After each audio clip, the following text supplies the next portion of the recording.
आपकी আদালতে music director অনু মালিকের ওপর অভিযোগ হলো যে ইনি হচ্ছেন একজন কপি ক্যাট। অনু মালিক সাহেব একজন খুব বড় প্রোডিউসার আমায় বলেছিলেন উনি যদি কোনোদিন মিউজিকের ওপর কোনো সিনেমা বানান সেখানে উনি আপনাকে হিরো হিসেবে নেবেন আর সিনেমার নাম রাখবেন চোরি নাম্বার 1। এই যে প্রোডিউসারের কথা আপনি বলছেন তার সাথে অবশ্যই একবার দেখা করবেন। এখন এখানে চুরির কথা বলছেনই, তো আমি কারোর নাম নিয়ে কিছু বলতে চাই না, কারণ আমার মনে হয় যে এটা ঠিক হবে না। কিন্তু আজ আপনি আমাকে বলুন, যদি আমি এখন নাম নিই আমার নিজের গুরু শঙ্কর জয়কিশন সাহেব,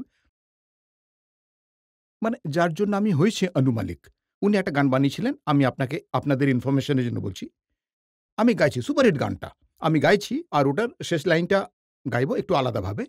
कौन है जो सपनों में आया, कौन है जो दिल में समाया, लो झुक गया आसमां भी इश्क नया रंग लाया। এরপরে যে লাইনটা আসে ओ प्रिया, এই লাইনটা আসে। আর আসল লাইন কোনটা ছিল? मार्गरीटा।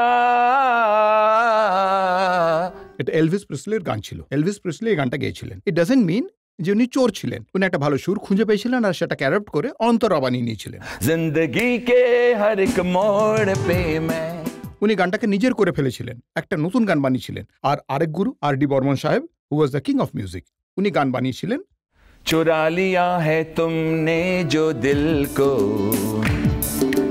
नजर नहीं चुराना सनम, बदल के मेरी तुम जिंदगानी, कहीं बदल ना जाना सनम। আসল গান কোনটা ছিল? The source was If it's Tuesday, this must be Belgium. Now, my question is, আমার পেছনে মিডিয়া পড়ে থাকে, আমায় কপি কাট বলে, চোর নাম্বার 1 বলে, আমার উপর সিনেমা বানাবে বলে। আমি জিজ্ঞেস করতে চাই, এনারা এত ভালো ভালো গান চুরি করে বা অ্যাডাপ্ট করে নিজেদের গান তৈরি করেছিলেন। R D Burman was a genius literally, আর R D Burman did that, Shankar Jaikishan did that. এবার অনু মালিক যদি কোনো কিছু নিয়ে অ্যাডাপ্ট করে থাকে তাহলে প্রবলেমটা কোথায়? অনু মালিক সাহেব আরো একজন মিউজিক ডিরেক্টর আছেন। এক মিনিট, আমি এখন মুডে এসে গেছি, আমি বলতে চাই।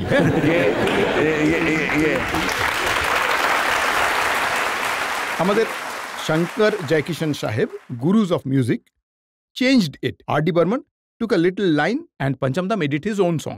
তার মানে এটা নয় যে উনি চোর ছিলেন, impossible, because he adapted a 7 note and made it, যেটা জনপ্রিয় সেটা সেরকম একটা গান বানিয়েছিলেন। রিসেন্টলি সেটা এসেছে সিনেমায়। আমি সঙ্গীতকারের নাম নিতে চাই না, কারণ যাই হোক, কিন্তু একজন মানে সাংবাদিক আমার নজরে পড়েছে, যখন একটা রিভিউ লিখেছিলেন ওই গানটার, তখন উনি বলেছিলেন যে this song is a very well adapted song. তার মানে আমি কিছু নিলে সেটা হয়ে যায় চুরি, আর যখন নেবে ওনারা তখন adaptation. Why this discrimination? Why? কারণ ওই গানটা হলো whatever, let me sing the song, বলছি। you are the theme for my dream, da-da-da-da-da-da-da. একদম হুবহু নকল। সে ওই গানটাকে নিয়েছে আর সেটা রিভিউতে লেখা হয় very well adapted. Why sir? Why me চুরি and why that adaptation? Why the discrimination? Why do you hate me? What about my original work? আক্স দেখুন, ফিলহাল দেখুন, ফিজা দেখুন, অশোকা দেখুন, বর্ডার দেখুন, রিফিউজি দেখুন, এলওসি কার্গিল দেখুন। এইসব সিনেমাগুলোর কথা কারণ মনেই নেই। মজা হচ্ছে নাকি? আর অনু মালিক একটা কিছু করলে আরে এটা তো চুরি করেছে, আরে ছাড়ো ভাই, আই এম অ্যান অ্যাচিভার, আমার জন্য হাততালি হয়ে যাক। আপনি শঙ্কর জয়কিশন সাহেবের গানের কথা বললেন, আপনি আর ডি বর্মন সাহেবের গানের কথা বললেন, এবার আমি না হয় আপনার গানের কথা বলি। আচ্ছা, আমার গানগুলো আসছে, তাহলে সবাই শুনে নিন কোথা থেকে কি কি নিয়েছি। ফিল্ম মার্ডার, মল্লিকা শেরাওয়াত, এই সিনেমায় আমরা দেখলাম ভিগে হোঁট তেরে। এই গানটা একজন পাকিস্তানি গায়ক আছেন নজম সিরাজ, ওনার গাওয়া একটা গান মেনু তেরে নাল, সেটার হুবহু কপি। আমি বলছি স্যার, আমি তো আপনার মতো গেয়ে শোনাতে পারবো না, কিন্তু তাও আমি গাইছি না হয়। भीगे होंठ तेरे, এই গানটার কথা বলছি, ব্যাস শোনাচ্ছি একটু পরে। এই যে গানটা আমার প্রডিউসার মুকেশ ভট্ট এবং মহেশ ভট্ট সাহেব, যাদেরকে আমি খুব শ্রদ্ধা করি। এবার আপনি আমায় জিজ্ঞেস করতে পারেন যে কেন শ্রদ্ধা করি। আমি জীবনে যে জায়গায় দাঁড়িয়েছি তার পেছনে ওনাদের অনেক অনেক বড় অবদান রয়েছে। ওই ফিল্মের গানগুলো, ফর এক্সাম্পল दिल को हजार बार रोका रोका रोका, এটা অনু মালিকের গান। আপনারা এটা নিয়ে কথা বলছেন না, আপনারা ভেঙে হোট নিয়ে বলছেন। এনারাই আমায় বলেছিলেন, আমি জিজ্ঞেস করলাম কি করতে হবে বলুন। Anu, it's an outsource song, it's a superhit song, এটাকে তুমি অ্যারেঞ্জ করে দাও, রিক্রিয়েট করে দাও, আর এটাকে মডিফাই করে দাও। তো কথা হলো যে পরিশ্রম আমরা করেছি, মানে আপনি যদি আসল গানটা শোনেন, যেটা আমি করেছি তাতে আকাশ পাতাল তফাৎ রয়েছে। but I've done anything for Mukesh Bhatt, anything for Mahesh Bhatt. I can't say no to them. এটা জনসাধারণকে জানাতে চাই, জনতা আমাদের সবকিছু, আমরা তৈরি হই আপনাদের জন্য। যে যদি কোনো প্রডিউসার আমার জীবনে আপনার হাত ধরে সাহায্য করে থাকে, কোনো প্রডিউসার, ডিরেক্টর, কোনো অডিও কোম্পানি, আর যদি তারা কিছু চেয়ে বসে আপনার কাছে কোনো ফেভার, তাহলে আমরা না বলতে আচ্ছা, পারি ভট্ট না। সাহেব আপনাকে বললেন চুরি করতে, আপনি চুরি করলেন? একদমই নয়। ভট্ট সাহেব একবারও আমায় চুরি করতে বলেননি। উনি বলেছিলেন যে গানটা অ্যাডাপ্ট করে, it's a good song. Bhatt সাহেব এটাও বলেছিলেন। আমি আপনাকে হ্যাঁ। আরো উদাহরণ Please, sir. দিচ্ছি। আমির খানের হিট ফিল্ম ছিল আকেলে হাম আকেলে তুম, সেটার গান ও আই লাভ ইউ ড্যাডি আসলে জিম রিভসের গাওয়া একটা জনপ্রিয় গান, but you love me daddy. চলো একবার গিয়ে নাও, যদি কারোর গানটা পছন্দ হয় তাহলে একবার গিয়ে নাও। চলো, আমি আপনাকে বলছি, sir the problem here is they don't listen. ওই শব্দগুলো নেওয়া হয়েছিল, নট দ্য টিউন। আমার গানটা কি ছিল? तू मेरा दिल, तू मेरी जान, oh I love you daddy, तू मासूम, तू नादा, but I love you daddy. এটা একটা ইংরেজি word, but I love you daddy. এটা কারোর সম্পত্তি নয় যে আই লাভ ইউ শুধু ওরাই বলতে পারবে, আমরা বলতে পারবো না।